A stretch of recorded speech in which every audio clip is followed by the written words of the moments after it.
ठीक है। तो ये वाला क्वेश्चन आप लोगों ने ट्राई किया था, ये हो गया प्रमोद? हाँ सर, ये वाला तो हो गया। ठीक है, तो इसको डिस्कस करने की जरूरत नहीं है ना, आगे चलते हैं। सही करा होगा आप लोगों ने, कोई दिक्कत ही नहीं होगी। सर एक बार प्लीज डिस्कस कर लो, तब भी एक बार देख लेंगे भैया है। ठीक।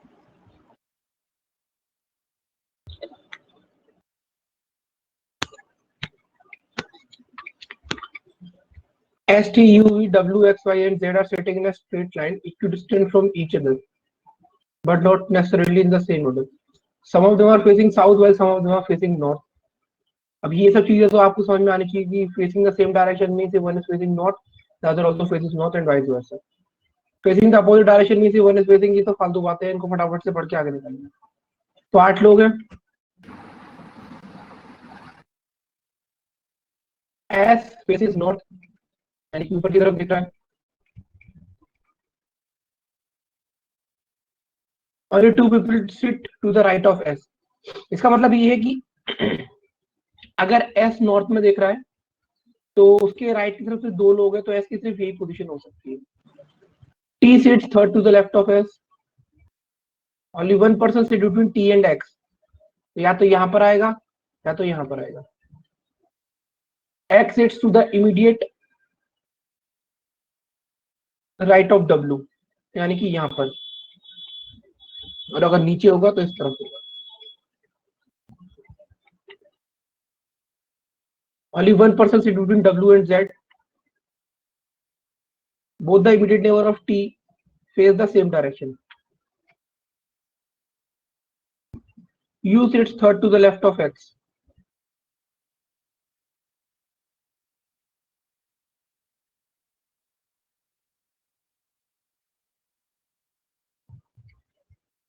अब नीचे ये कंडीशन पॉसिबल नहीं है, तो इसलिए ये मुझे कट करना पड़ेगा। T faces the opposite direction as S. Y does not sit at the any extreme end of the line. V faces the same direction as W. Both Y and U face the opposite direction of Z. ठीक है, clear है Ayush? Yes sir. अमन, भास्कर, निशा, प्रमोद, शालू। Yes sir.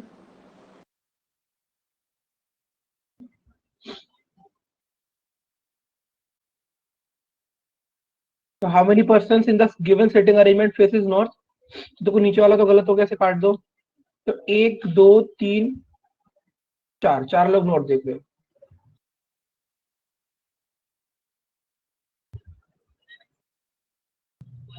ऊपर भी question था। 4 of the following 5 are alike in a certain way and so form a group. Which of the following does not belong to the group? इसका answer क्या होगा? D. क्यों?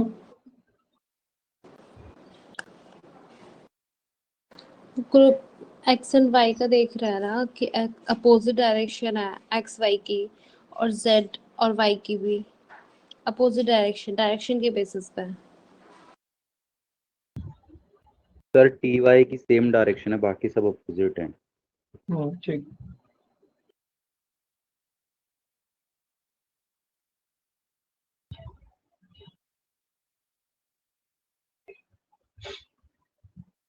Try करो।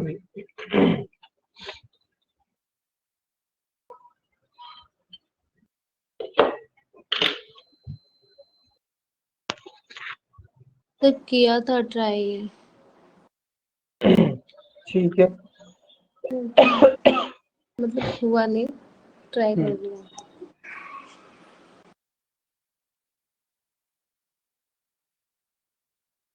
बाकी लोग भी ट्राई करो इसे। अमन, आयुष, भास्कर, प्रमोद।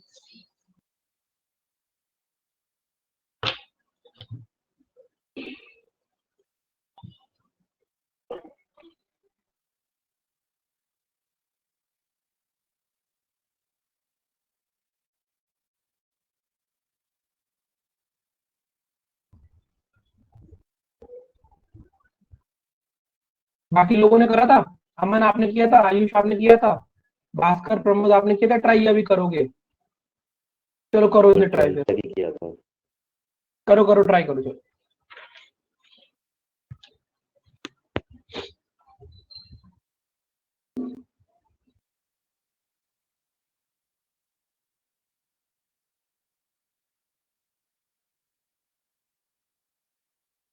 Very good Bhaskar.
तैयारी कैसी चल रही है आप लोगों की एसबीआई क्लर्क की? हम्म?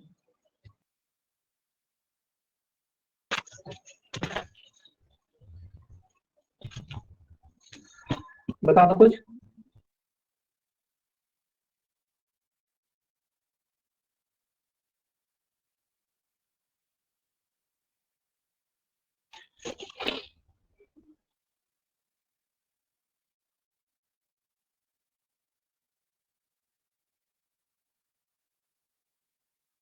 अमन स्पीड के लिए क्या कर रहे हो आप, मुझे एक बात बताओ, उसके बारे में डिस्कस करेंगे। मैं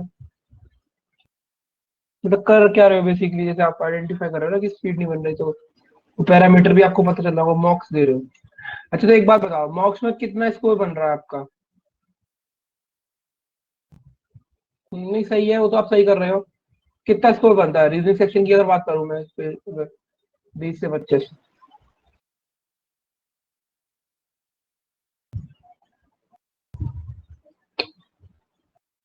एक काम करो, अभी आप कितने मॉक देते हो एक दिन में? एक। एक काम करो, इसे दो दो मॉक देना स्टार्ट कर दो, ठीक है। दिन में दो दो मॉक टेस्ट देना स्टार्ट कर दो, ठीक। और लगातार 15 दिन तक दो मॉक टेस्ट, 16वें दिन बताना मुझे, ठीक है। लगातार 15 दिन तक दो दो मॉक टेस्ट दो, 16वें दिन बताना मुझे, ठीक है। चलो इसको डिस्कस करते हो।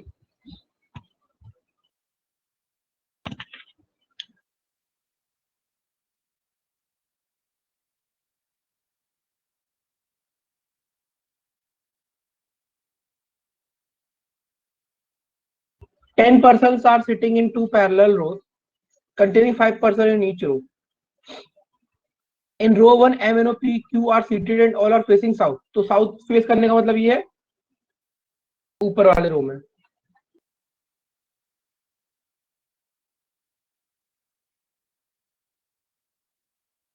In row 2, U, V, X, Y, Z are seated all are facing north, यानी ऊपर की तरफ। Therefore, in the given sitting arrangement, each member sitting in a row faces another member of the other row. They like different colors: red, orange, blue, brown, black, white, yellow, pink, peach and grey, not necessarily in the same order. यानी कि ये समझ आया क्या? यहाँ पर ध्यान again किस चीज का रखना है कि साउथ फेसिंग करने वालों के लिए और नॉर्थ फेसिंग करने वालों के लिए ये राइट होगा, और साउथ फेसिंग करने वालों के लिए ये लेफ्ट होगा।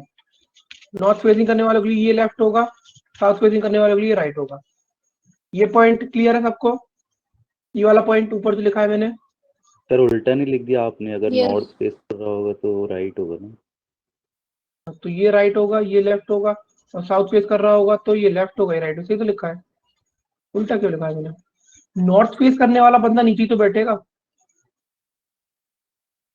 ये सर बट उसका राइट होगा ना, मतलब जहाँ पे आपने नीचे अगर ऊपर वाले एरो में तो। अरे मैंने ये इसके लिए यहाँ पे लिखा है ओके ओके सर ओके। क्योंकि ये पैरेलल रो है ना, तो आप जब मार्क करोगे तो ये आपके साउथ देख रहे हैं, तो ये मैंने इसके अकॉर्डिंग मार्क किया है इस तरह। ठीक है, मैंने अभी कुछ अजीब तरीके से मार्क किया है, ठीक है। स्टार्ट करते हैं। देखो, M does not like pink, मतलब यहाँ पर लिखो इस चीज को कि एम को पिंक पसंद नहीं है, ब्राउन पसंद नहीं, sorry, M does not like brown.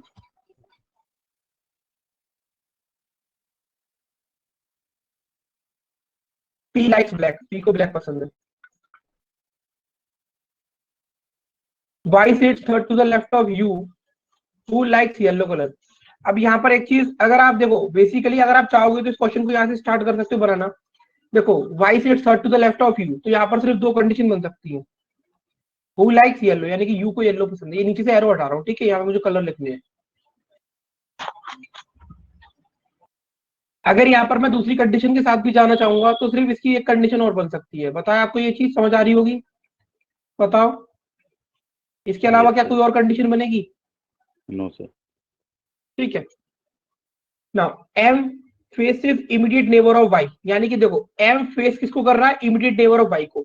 तो यहाँ पर वाई का इमीडिएट नेबर यहाँ पर ये है, तो एम यहाँ पे आ जाएगा। अब पॉइंट ये है कि यहाँ पर वाई के दो इमीडिएट नेबर है, या तो एक ये वाला पर्सन है, एक ये पर्सन, तो यहाँ पर एम आ सकता है या तो यहाँ पे एम आ सकता है, ठीक है। Y faces immediate neighbour of Y who like orange, तो वाई को कौन सा कलर पसंद है? ऑरेंज, ठीक। The one who likes peach sits at the extreme end, यानी कि जिसको पीच कलर पसंद है वो कहीं ना कहीं कोने में बैठा है, एंड में। O sit second to the right of M. अब यहाँ पर आपको बड़ा क्लियर हो जाएगा पूरा क्वेश्चन। मुझे एक बात बताओ, अब मैं आपसे पूछूंगा कि भाई क्या पॉसिबिलिटी है और क्या नहीं है। अमन बताओ मुझे।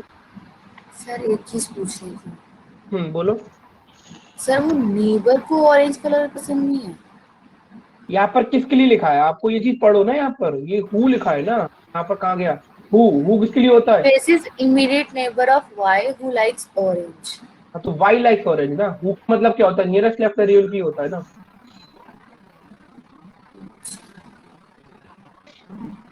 ठीक है। अमन मुझे बताओ जरा, इसमें से क्या O six second to the left of right of M, यहाँ पे सब खत्म हो रहा है और एक ही चीज बच रही है। बताओ मुझे। नीचे वाले में एच और ऊपर वाले में तब एच में थर्ड प्लेस पर होगा।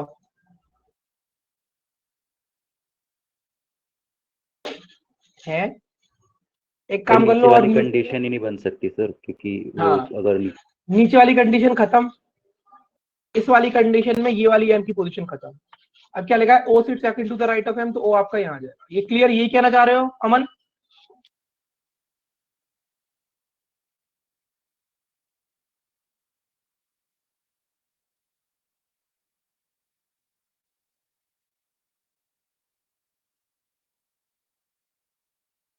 ना the one who likes red faces the one who like pink, ठीक है, यानी कि जिसको रेड पसंद है वो पिंक को फेस करके बैठा है।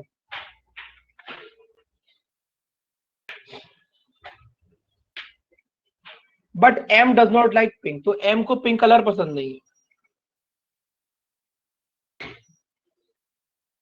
Only one person sits between N and P, N और पी के बीच में सिर्फ एक पर्सन है।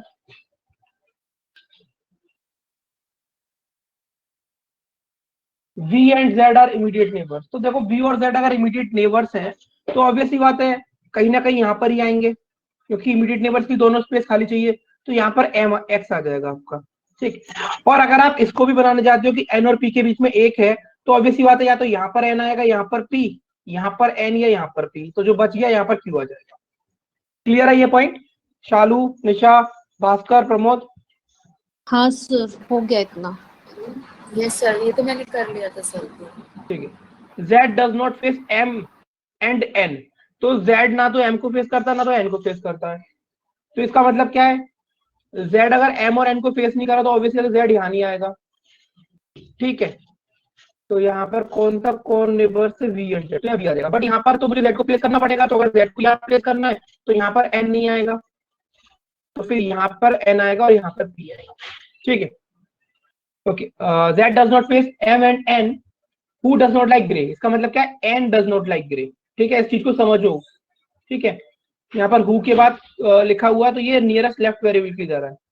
Now the one who faces you likes white, तो यू को फेस करके कौन बैठा है यहाँ पर, ये क्यू, इसको व्हाइट पसंद है। The one who faces an immediate neighbour of Y likes brown, तो वाई का इमीडिएट नेबर यहाँ पर कौन है, X. The one who faces immediate neighbour of Y, यानी कि एक्स है इमीडिएट नेबर और वी इमीडिएट नेबर, तो उनको फेस करने वाला ओ और एम है, ठीक है। तो उसको ब्राउन पसंद है, लेकिन एम को यहाँ पे ब्राउन पसंद नहीं है, इसका मतलब ब्राउन किसे पसंद है, ओ को, ठीक है। अब यहाँ पर क्या लिखा था कि पीच एंड में बैठा है, तो पीच एंड वाला कौन सा पर्सन होगा बताओ मुझे, वो पीच एंड वाला कौन सा पर्सन होगा, एक्स होगा, एक्स। ठीक है, हो गया। देखो अब यहाँ पर आप देखोगे,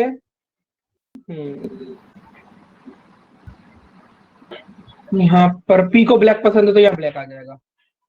अब देखो रेड और पिंक एक दूसरे को फेस करके बैठे, तो सिर्फ एक ही पेयर खाली है एम और बी का, जिसमें से एम को पिंक पसंद नहीं है, तो मतलब एम को रेड पसंद होगा और वी को पिंक पसंद होगा, ठीक है। अब एन को ग्रे पसंद नहीं है तो ग्रे रेड को पसंद होगा। अब जो कलर बची है आपका ब्लू, तो एन को ब्लू पसंद हो जाएगा।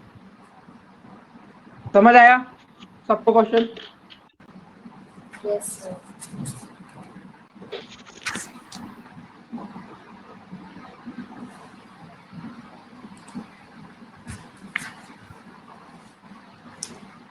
तो अमन एक ही बात बोलूंगा आपको मैं, ठीक है, क्योंकि मैं आपको चीज बोल रहा हूँ, बड़ी प्रैक्टिकल सी चीज है।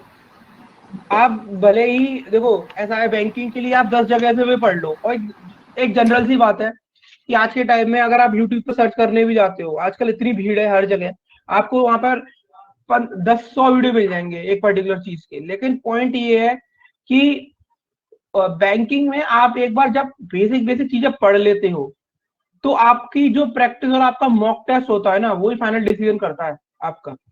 देखो मैंने भी चीजें वैसी करी हैं, इसलिए मैं आपको सबसे सच बात बोलूंगा। मैंने आपको पहले दिन भी यही बात बोली थी जब आप डेमो लेने आए थे, और आज भी मैं वही बात बोल रहा हूँ कि कितना प्रैक्टिस करते हो, कितना आप एनालाइज करते हो, क्योंकि सीख गए ना। अब सीख गए तो स्पीड कैसे आएगी, तो वो वही चीज है। आप अगर आपका स्कोर 20 से 25 आ रहा है ना, तो एक काम करना, अभी आप अपने आप को अनम्यूट कर सकते हो, तो मुझे डिस्कस करके ये बताओ कि कौन से टॉपिक में क्या चीज रह रही है, किसमें आपको टाइम लग रहा है, तो हम उसके बारे में डिस्कशन कर सकते हैं। क्योंकि जनरल डिस्कशन करना मतलब 20-25, तो फिर मैं ये बोलूंगा कि देखो, सबसे पहले आपको देखना पड़ेगा कि आप कौन सी टॉपिक में रह रहे हो, किस में आप टाइम लगा रहे हो और किस में आप कर सकते हो। क्योंकि देखो अगर क्लर्क की बात करोगे तो क्लर्क में यार इतना कंपटीशन होगा इस बार, इतना कंपटीशन होगा। कम से कम अगर आप 30 स्कोर लेके आओगे तब आपका, क्योंकि ऐसा है ना जनरल कैटेगरी को 30 लाना पड़ेगा। सर मेरा ना सारा टॉपिक हो जाता है लास्ट में, जैसे वो रहता है ना पजल, पजल के लिए टाइम नहीं बच पाता। पजल के लिए टाइम नहीं बच रहा, इसका मतलब आप कहीं और टॉपिकों में जरूरत से ज्यादा टाइम ले रहे हो। जैसे कि देखो सिलोजिज्म के आप मान के चलो 3 क्वेश्चन आते हैं जनरली, ठीक है। इनइक्वालिटी के भी आप 2 पकड़ लो, सिलोजिज्म और इनइक्वालिटी मिला के आपके 5 क्वेश्चन आते हैं। आपको ये 5 क्वेश्चन कितनी देर में करने को लगते हैं? सर ऐसे तो देखा नहीं, लेकिन 7 से 8 मिनट कभी कभी लग जाता है, कभी कभी नहीं 4-5 यार, मिनट भी लग जाते हैं।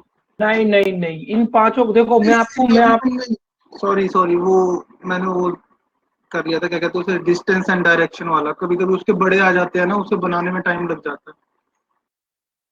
अब एक चीज मैं बताऊंगा आपको, अगर डिस्टेंस एंड डायरेक्शन का बड़ा क्वेश्चन आ रहा है प्रीलिम्स में और वो पूछेगा 2 नंबर का सवाल, तो उसे वहां पे स्किप कर दो, उसे उतनी देर के लिए स्किप कर दो, क्योंकि उसमें उतना पढ़ना पड़ जाता है कभी कभी जितना पजल में पढ़ना पड़ जाता है। पजल 5 नंबर देके जाता है, वो 2 नंबर देके जाता है। ठीक है, अब मैं आपको बता रहा हूँ नंबर, आप अपना पजल सिटिंग अरेंजमेंट टाइम कैसे बचा सकते हो। आप फोकस करो इस पे, सिलोजिज्म और इनइक्वालिटी, ये आपका लगभग 5 नंबर का आता है। ठीक है, तो इस 5 नंबर को कोशिश करो आप 1.5 मिनट में लाने की। तो बता रहा हूँ आपको, यहाँ पे अगर आप सिलोजिज्म इनइक्वालिटी के 100 सवाल प्रैक्टिस कर लोगे ना, तो उसके बाद कुछ बचेगा नहीं। और इसके अलावा हम लोग भी हर वीक मॉक टेस्ट बनाते हैं, ठीक है। तो एक बार 15 मॉक टेस्ट बना ली ना, उसके बाद फिर हमें भी क्वेश्चन ढूंढने में दिक्कत होती है कि अब क्या बना है, क्योंकि रिपीट टेलीकास्ट ही होता है फिर सब चीज। तो लगभग अगर आप 100 क्वेश्चन कर लोगे इन दोनों के, तो फिर आपका काम खत्म। और फिर ये चीज आप 1.5 मिनट में कर पाओगे, यहाँ पे आपका टाइम बचेगा। ठीक, अब सुनो, अगर आपका वो कोडिंग डिकोडिंग में वो वाला क्वेश्चन आता है ना सब्स्टिट्यूशन कोडिंग का, कि HALA, उसको ना उस टाइम के लिए स्किप करना जरूरी है, क्योंकि वो आएगा 3 नंबर का, लेकिन खोपड़ी खाता है वो क्वेश्चन, रियलिटी है उसकी। किसी किसी में वो 5 नंबर के आते हैं, 5 क्वेश्चन आते हैं नहीं, उसमें। 5 नहीं आएगा, उसका जो पैटर्न है ना 3 नंबर से ज्यादा नहीं आएगा। ठीक है, तो मैं आपको पहले बता रहा हूँ कि चीजें कैसे करनी, क्योंकि आपको पता है कि मैं एक बार बताऊं, पजल सिटिंग अरेंजमेंट इतना डिफिकल्ट नहीं आया, क्लर्क में बहुत आसान आएगा। बस ये है कि आपको सफिशिएंट टाइम देना पड़ेगा, और आप थोड़ी सी प्रैक्टिस करोगे 2-2 मिनट में क्वेश्चन हो जाएंगे। और मैं सही बता रहा हूँ, अगर आपने जितनी मेहनत आप मैथ और जितनी मेहनत आप इंग्लिश पे करोगे ना, अगर इतनी मेहनत आपने रीजनिंग पे कर ली, तो रीजनिंग आपको 35 नंबर भी दिला सकती है। 35 नंबर गारंटी से बोल रहा हूँ। देखो मैं यहाँ फेंकूंगा नहीं, कुछ नहीं मैं करूंगा, जिस 35 नंबर आपके 16 मिनट में आते हैं। वो ऐसा है कि आप पे अगर आपने कमांड बनाई, तो वो कमांड आपको, जो आप मेहनत करोगे इस सेक्शन में, वो आपको दे के जाएगा। मैथ में क्या है आपको नहीं पता, मैं रियलिटी बता रहा हूँ। मैथ में आपको मैंने पहले दिन से बोला था, आप पूरे साल पूरे महीने प्रैक्टिस करोगे अर्थमेटिक की, कभी कभी टेढ़े सवाल आ जाते हैं अर्थमेटिक के बहुत, और आप कितने भी अच्छे हो। मैं तो एक फैकल्टी की भी बात कर रहा हूँ, क्योंकि अगर कोई फैकल्टी भी पेपर दे रहा है, फैकल्टी क्या है यार, इंसान फैकल्टी कैसे बन जाता है, वो एक चीज की लगातार प्रैक्टिस करता रहता है, कमांड हो जाती है। लेकिन अगर अर्थमेटिक का क्वेश्चन घुमा के आया, मैं मानता हूँ कि बंदा कर लेगा, लेकिन 1 मिनट चला जाएगा, फायदा क्या रहा। तो प्लानिंग के साथ करो। मैथ में यही टॉपिक्स छुओ जो मैंने बताए थे स्टार्टिंग में, 28 नंबर आ जाएंगे, 26 से 28 नंबर। ठीक, रीजनिंग में थोड़ा सा सिलोजिज्म इनइक्वालिटी ब्लड रिलेशन में इनकी प्रैक्टिस करो। इनको ना इनका टाइम बिल्कुल ना के बराबर कर दो, रिड्यूस कर दो इन्हें पूरा। और फिर पजल को फोकस करो। वहां पर अगर आप ये समझो 4 पजल है ना, आप 3-3 मिनट 12 मिनट भी दोते हो, तो आपके 4 पजल बन जाएंगे, पजल और सेटिंग में आसान आएगा। ऐसे करो थोड़ा सा, इसमें टाइम बचाओ। ठीक है, और ये आपके अगर 30 नंबर आ गए, उसमें 28 लिया, मैथ में 58, फिर तो इंग्लिश आपकी जैसी वैसी है, क्योंकि 75 नंबर तो कम से कम लाने पड़ेंगे। थोड़ी वैकेंसी इस बार ठीक ठाक है, 54 है ना, 5454। तो लगभग लगभग समझो कि अगर उन्होंने इसके 10 गुना बच्चे भी लिए, तो कम से कम 55,000 बच्चे लेंगे। लेकिन कम से कम ऑल इंडिया से 15 लाख फॉर्म भरेंगे लगभग, मुझे ऐसा आइडिया लग रहा है 10 से 15 लाख। लेकिन उससे वो मैटर नहीं करता, उसमें से कम 15 लाख में 10 लाख बच्चे टाइम पास कर रहे होंगे। ठीक है, तो थोड़ा सा ऐसे थोड़ा प्लानिंग के साथ प्रैक्टिस करो, और दो कम से कम 15 दिन तक लगातार 30 मॉक टेस्ट दो। आप पहले 30 मॉक टेस्ट दो, और सिर्फ मॉक टेस्ट मत दो, देने के बाद जब रिजल्ट आ जाता है ना उसका, तो उसमें 1 घंटा एनालाइज करो कि अगर आपका, पहले तो एक चीज है कि अगर आपका स्कोर देखो कैसे धीरे धीरे बढ़ेगा। मैं बताऊं, जरूरी नहीं है कि आप आज 25 अटेम्प्ट कर रहे हो तो सीधे आपका 30 का 30 अटेम्प्ट हो जाएगा। ये 25 अटेम्प्ट आपको हो सकता है 20 नंबर दे के आ रहा हो, 21 नंबर दे के आ रहा हो। अगर आप एनालिसिस करोगे ना तो पता है आपका एक्यूरेसी बढ़ेगा। सबसे पहले ये काम होता है कि आपका 25 में से फिर 23 या 24 स्कोर आने लगेगा, और धीरे धीरे जब आप एनालिसिस करते जाओगे तो ये धीरे धीरे अटेम्प्ट भी बढ़ते चले जाएंगे।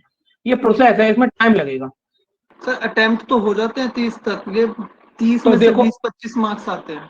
तो अब आप खुद मैं ये देखो, बताता हाँ तो आपकी एक्यूरेसी हिली हुई है पूरी तरीके से। हूँ। तो यस सर, उस और उसके लिए टाइम की आपको वजह एनल हाँ उसके लिए नहीं, वो चीज तो आपका सबसे बड़ी बात है। अगर आप 30, देखो ऑब्वियस सी बात है, अगर आप 30 अटेम्प्ट कर रहे हो तो तुक्के तो नहीं मार रहे होगे, से नहीं तुक्के सर। तो नहीं मार रहे होगे। इसका मतलब कि आप 30 क्वेश्चनों को पढ़ रहे हो, ठीक है, पढ़ रहे हो मतलब आपके पास उतना टाइम है। अगर वो 30 में से आपके 28 सही हो गए तो अभी आपकी चीजें काफी सही हो जाएगी। रीजनिंग और मैथ के सेक्शन में एक्यूरेसी बच्चों की 100% तक हो जाती है प्रैक्टिस करने से। और ये एक नहीं, बहुत लोगों के साथ है, अगर आप प्रैक्टिस करो। इसलिए बोल रहा हूँ कि टेस्ट के साथ साथ एनालिसिस भी करना, उसे छोड़ मत देना कि इसमें मेरे 57-58 नंबर आए छोड़ दिए, नहीं, एनालिसिस करना, क्योंकि वो आपको स्कोर बढ़ा के देगा अगले मॉक टेस्ट में। जी सर। ठीक है, चल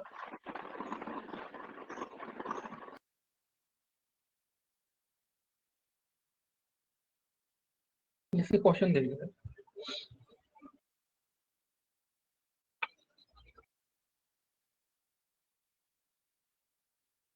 How many persons are seated between N and the one who likes white? तो N और white के बीच में 2. ये दो लोग हैं।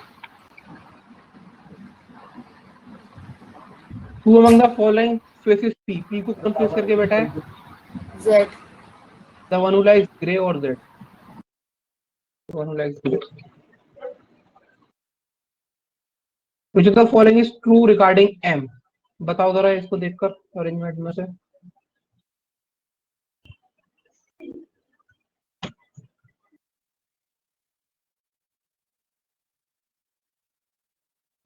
D option. P sits immediately left of M.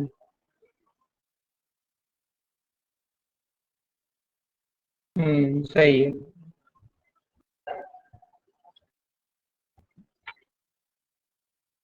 चलो क्वेश्चन नंबर 14 ट्राई।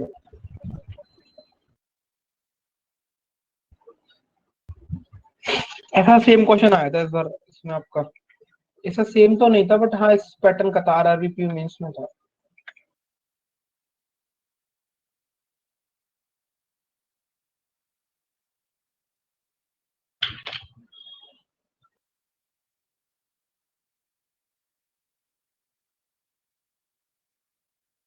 अब पता है एसबीआई क्लर्क की सैलरी आपको लगभग लगभग आईबीपीएस पीओ के बराबर होगी। एसबीआई क्लर्क की सैलरी बहुत अच्छी होती है, 38,000 के अराउंड होती है, और लगभग 40,000 के आसपास मिलता है आईबीपीएस पीओ को स्टार्टिंग में, तो लगभग इक्विवेलेंट सैलरी है। अब एसबीआई में घुसने का मतलब ये है कि चाहे आप क्लर्क घुसो, आप 4-5 साल में अपने आप को अच्छी पोस्ट पर देख पाओगे, प्रमोशन बहुत होते हैं उसमें। ये मत सोचना क्लरिकल पोस्ट है।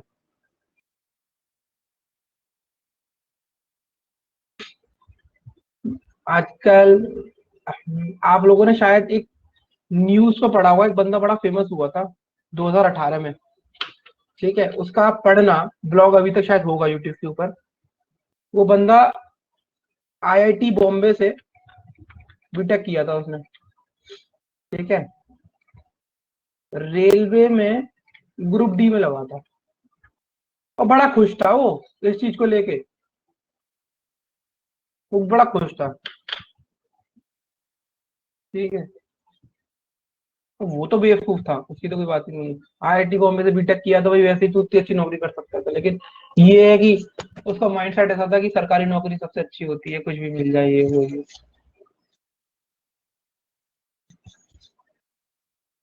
बट कुछ लोग ऐसे होते भाई, मैं तो मानता हूँ, मैं तो फॉर्म भी नहीं भरूँ कभी।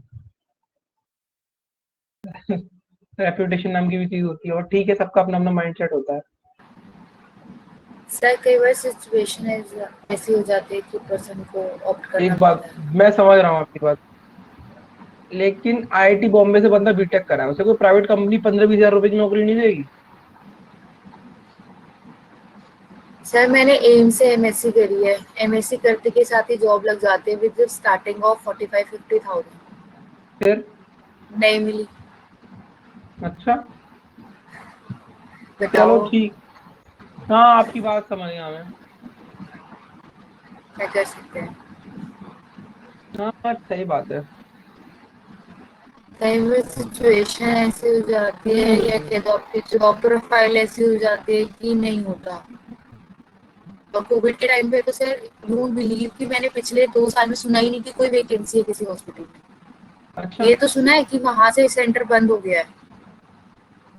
अच्छा, तो आप पैरामेडिकल और ये, स्टाफ के लिए अप्लाई कर सकते हो। हाँ जी सर। हाँ तो इसमें आप ट्राई कर सकते हो। ये आपका एसएससी में रेलवेज में पैरामेडिकल स्टाफ की पोस्ट निकलती हैं अलग अलग। जैसे 2018 में सर काफी। उसमें एक्सपीरियंस मांगते हैं, अच्छा अच्छा 8-8 अच्छा। साल का। तो मतलब मतलब एग्जाम भी निकालना डिग्री पड़ता है और है। फिर 8 साल का एक्सपीरियंस हाँ, और एग्जाम। अच्छा you have to show your experience certificate पहले। अच्छा। ठीक है भाई।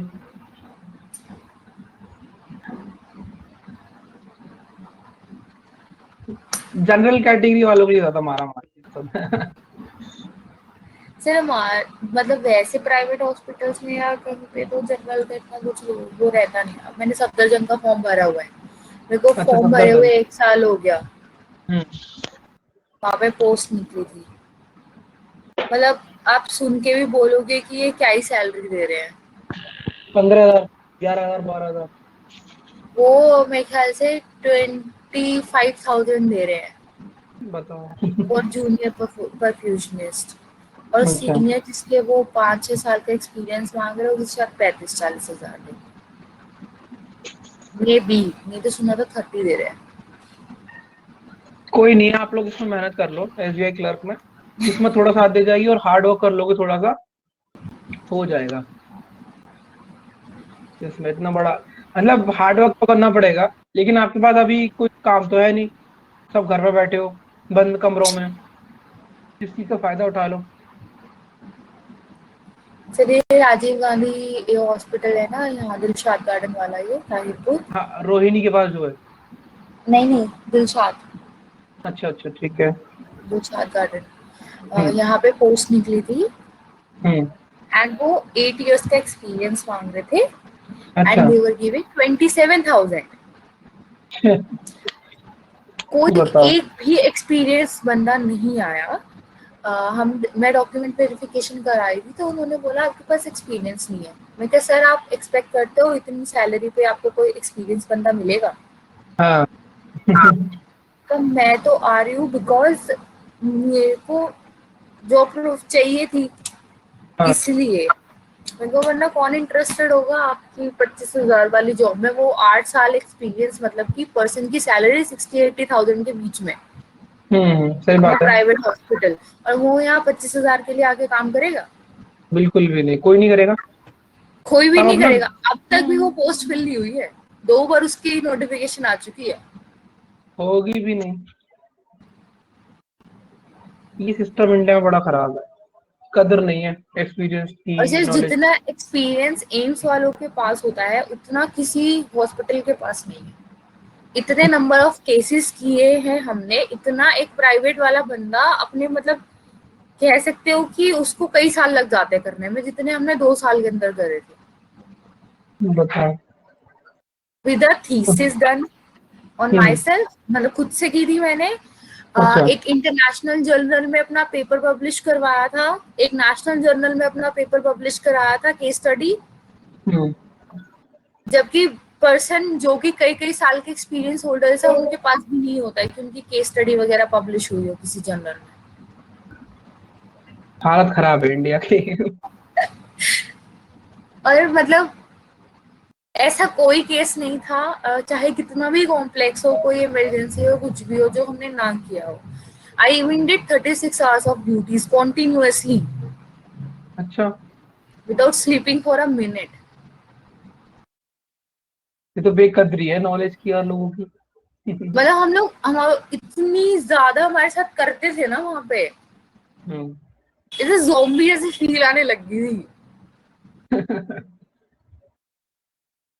कोई नहीं, लाइफ में कुछ तीन बेटर तीन मिल चार जाएगा। चार बजे फोन आ जाते थे, केस है जल्दी हम्म। आओ।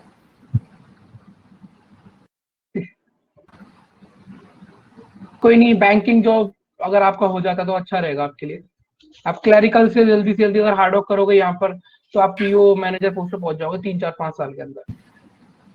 और फिर ऑब्वियसली बात है कि इंटरनल प्रमोशंस भी होते हैं, इंटरनल पोस्ट जो निकलती हैं पीओ की, उसमें पहले इंटरनल भर्ती भी करते हैं कुछ लोगों की, तो उसके लिए आपको सिर्फ इंटरव्यू देना पड़ता है अंदर।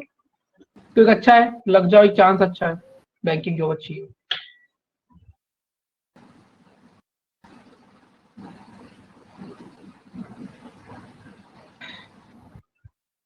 समझ रहा हूँ अमन आपकी बात, सबकी कंडीशन ऐसी है। मेन रीजन ही कोविड है सबका। हाँ, मैं भी तो इसी वजह से भुगत रहा हूँ 2 साल से।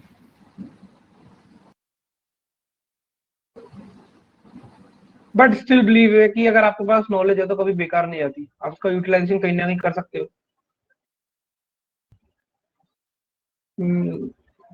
अभी तो फिलहाल सभी, जैसे फैमिली में आप पूछोगे तो मैं जॉब कर रहा था, सभी लोग यही बोल रहे हैं फैमिली में कि भाई बच जाओ पहले, लाइफ में बहुत समय बचा है, अगर बच गए तो कुछ ना कुछ अच्छा करे लेंगे।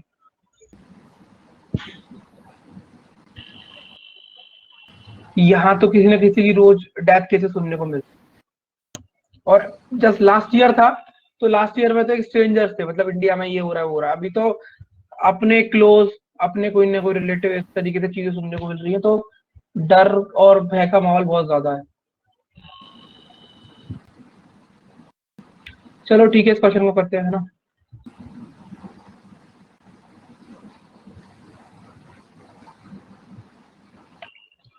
Eight people P, Q, R, S, T, U, V, W are sitting in a straight line. They all are facing north. Each one of them, अच्छा हुआ किसी से क्वेश्चन? भास्कर, प्रमोद, निशा, आयुष? नहीं सर। एक लाइन नहीं हुई है। चलो, बदला Eight शुरू people, तो हुआ था, फिर रुक गई बीच में। चलो, 8 people P, Q, R, S, T, V and W are sitting in a straight line. They all are facing north. Each one of them has a different age, that is 8, 11, 15, 17, 21, 25, 27, 30, but not necessarily in the same order. The following conditions are given below. ठीक है, तो यहाँ से ये same चीज है, इसको यहाँ पे सॉल्व कर लेते हैं, जगह तो वैसे यहाँ भी बहुत है, चलो यहीं से करते हैं। ठीक है, सबसे पहले 8 लोग बैठे हैं,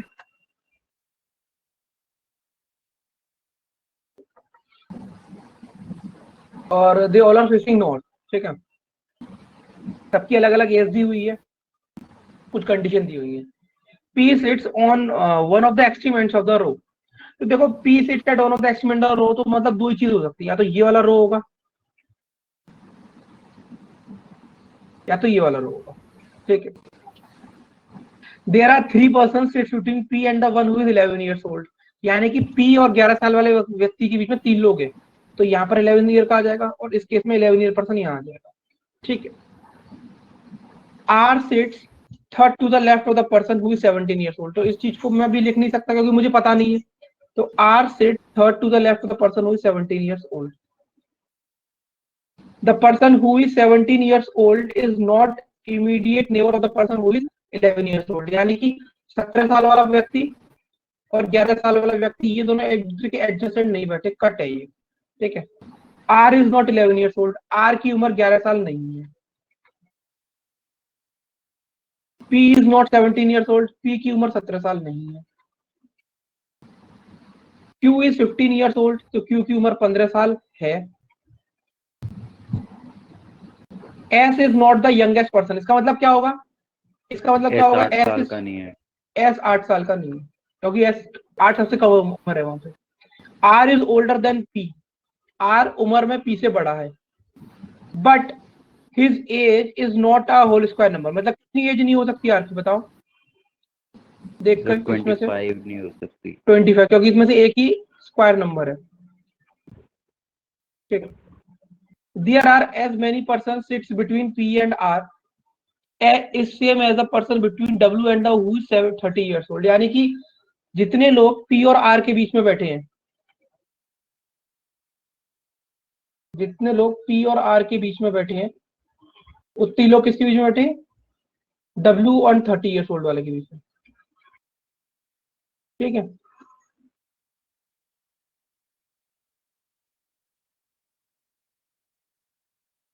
T sits immediate left of the person who is 8 years old, तो टी कहाँ बैठा है?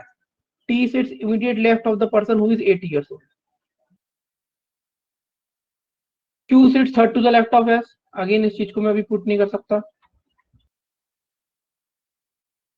Youngest person sits extreme right end of the row, यानी कि 8 साल का व्यक्ति यहाँ बैठता है extreme right end of the row में, और इसकी इमीडिएट लेफ्ट में कौन है? टी है. ठीक है. Person who sit left of W R younger than W. इस बात का मुझे मतलब अभी मैं आपसे पूछूंगा. ठीक है. U is older than we.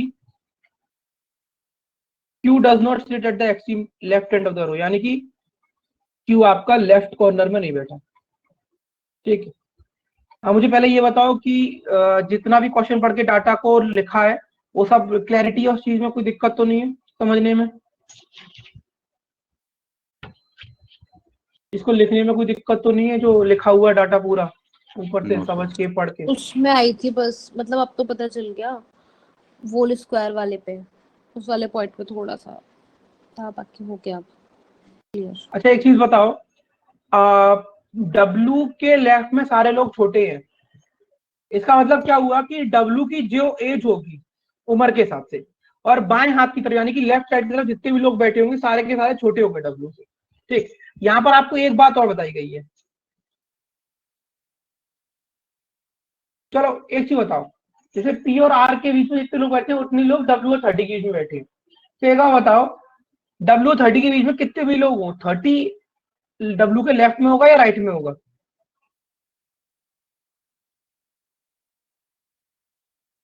Right में होगा, क्योंकि 30 सबसे बड़ी उम्र है. 30 सबसे बड़ी उम्र है. तो अगर वो डब्ल्यू के लेफ्ट में जाएगा तो यहाँ पर ये वाला स्टेटमेंट कॉन्ट्राडिक्ट हो जाएगा कि डब्ल्यू से छोटे बैठे उसके लेफ्ट में, यानी कि डब्ल्यू और 30 का जो भी अरेंजमेंट बनेगा उसमें जो डब्ल्यू है वो लेफ्ट हैंड साइड की तरफ रहेगा 30 की. ये बात क्लियर हुई? Shalu, yes sir. Pramod? Yes sir. ठीक. अब देखते हैं क्या करना है आगे, कैसे प्रोसीड करेंगे क्वेश्चन के अंदर. देखो सबसे पहले अगर आप यहाँ पे देखो तो कैसे कर सकते हो, अंदाजे से देखो. देखो एक तो आपको सबसे पहले R17 का देखो तो इसके बारे में काफी सारी जानकारी दी हुई है. 17, 11, 7 नहीं है. 17 के थर्ड लेफ्ट में R है.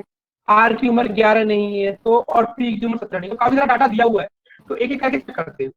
तो पहले इस वाली कंडीशन को देखते हैं ऊपर वाली, क्योंकि आपके पास दो कंडीशन है, तो एक एक करके देख लो. अब देखो 17 को देखो, 17 के लेफ्ट में R है तो 17 यहाँ पे आ नहीं सकता. ठीक. अब 17 को अगर मैं यहाँ बैठाता हूँ टी की जगह पे, टी की जगह पे अगर बैठाता हूँ तो 1, 2 R यहाँ आ जाएगा. तो ये चीज पॉसिबल है. ठीक है, ये चीज पॉसिबल है. अब देखो 17, 11, 7 नहीं बैठे तो 11, 17 को यहाँ नहीं बैठा सकता, 17 यहाँ नहीं आ सकता, 17 यहाँ नहीं आ सकता. अब आगे ले जाऊंगा 17 को तो इस तरफ R नहीं आ पाएगा, यानी कि सिर्फ 17 और R की यहाँ पर एक ही कंडीशन है. तो कौन सी कंडीशन है कि जो टी है उसे मैं 17 साल का बना दूं और फर्स्ट, सेकंड, थर्ड R यहाँ आ जाएगा. क्या ये पॉइंट क्लियर हुआ? नो सर, एक बार दोबारा नहीं. समझा दो. Yes sir. मुझे एक चीज बताओ आयुष, यहाँ पर 17 साल वाला पर्सन है, उसकी कंडीशन अगर मैं देखूं तो क्या यहाँ पर आ सकता है 17 साल वाला? No sir. 17 और 11 एडजेसेंट नहीं है, तो 17 यहाँ भी नहीं आएगा, 17 यहाँ भी नहीं आएगा, 17 यहाँ भी नहीं आएगा. यहाँ बिठा के कोई फायदा है 17 वाले को? No sir. बस एक ही कंडीशन बचती है कि टी को आपको 17 साल का बनाना पड़ेगा.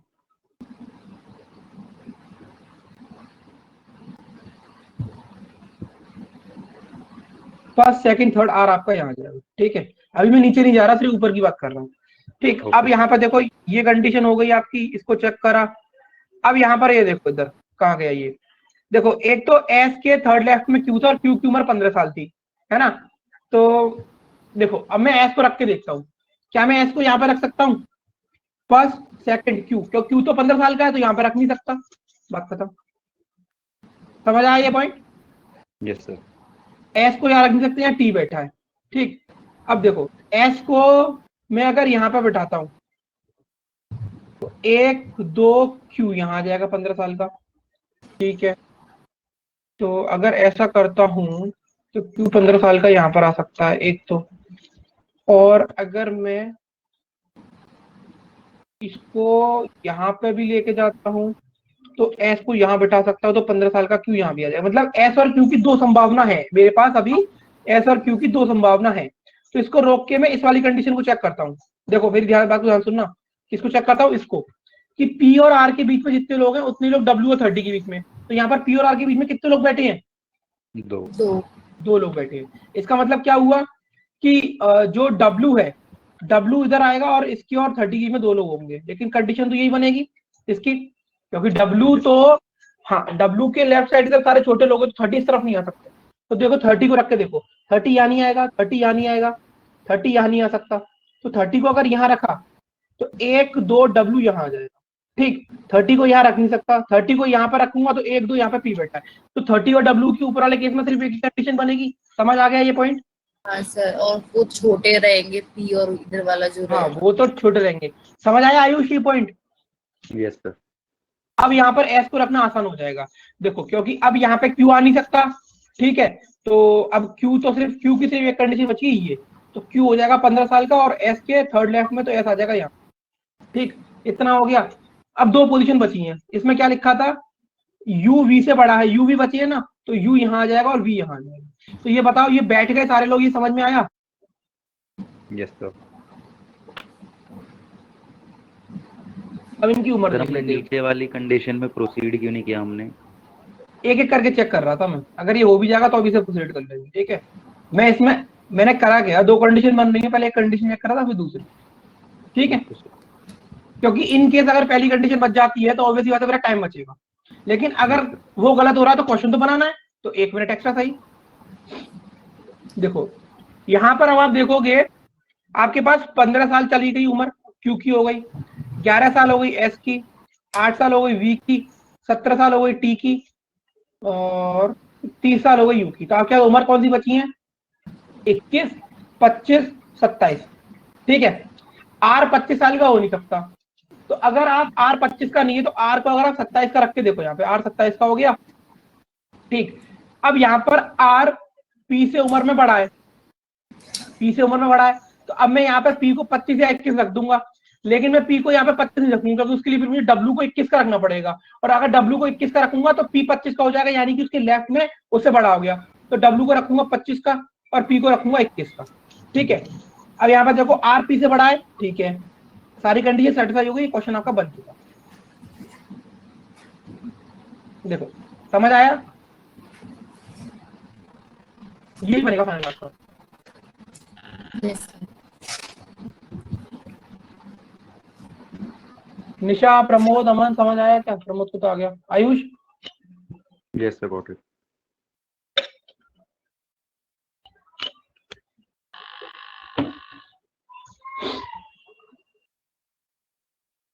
तो इसका क्या, इसको आयुष इसको भी बताओ नीचे वाले को करके अभी।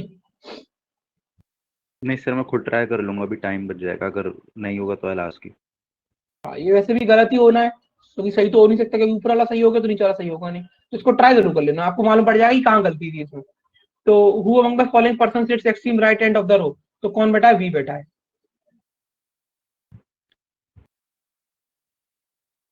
चलो, तो ये अच्छा क्वेश्चन था, ऐसा क्वेश्चन आपका उसमें आया था, मैंने बताया था अभी आरआरबी पीओ मेंस में। मतलब कुछ ऐसा था, एग्जैक्टली तो नहीं था, बट हाँ क्वेश्चन का पैटर्न ऐसा ही था कुछ।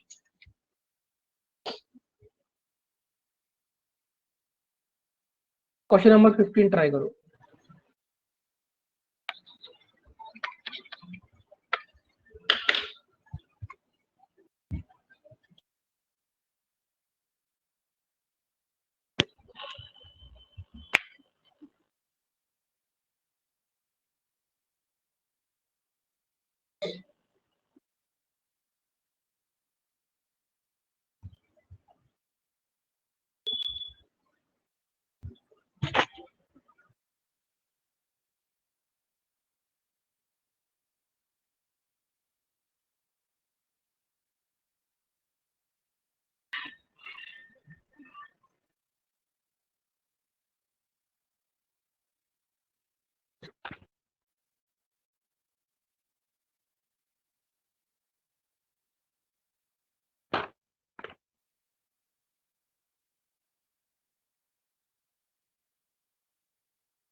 किया था ये वाला क्वेश्चन ट्राई निशा शालू?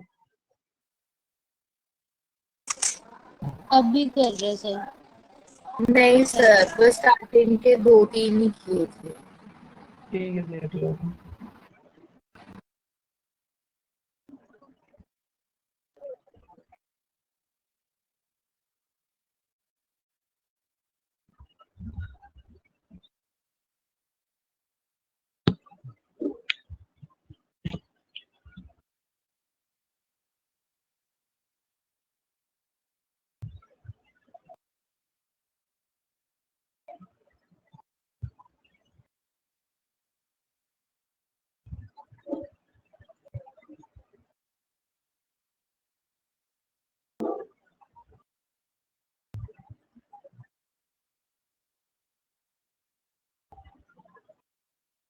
इसकी वर्कशीट भी सेंड करवा दूं, आप लोग करोगे?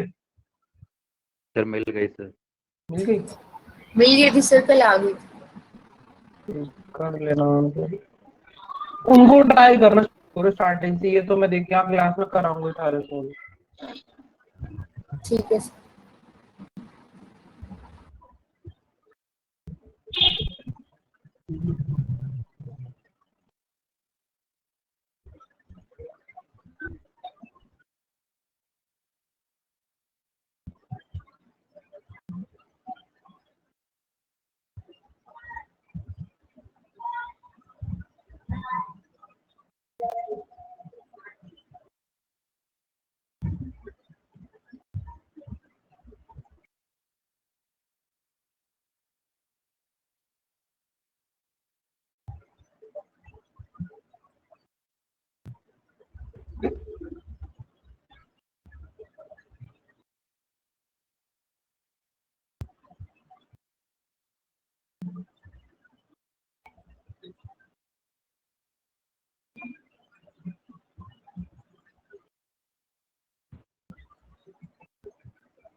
चलो ये ट्राई करना आप लोग, ठीक है ना? इसको नेक्स्ट क्लास में डिस्कस कर लेंगे, ठीक है? ओके चाय शायद आवाज वगैरह क्लियर थी ना? ऑडियो वीडियो दोनों क्लियर था ना आज पूरे 1 घंटे के time? It was clear sir. Yes sir. चलो फिर ओके, बाय बाय, प्रैक्टिस करते रहो। ठीक है सर। चलो बाय, टेक केयर।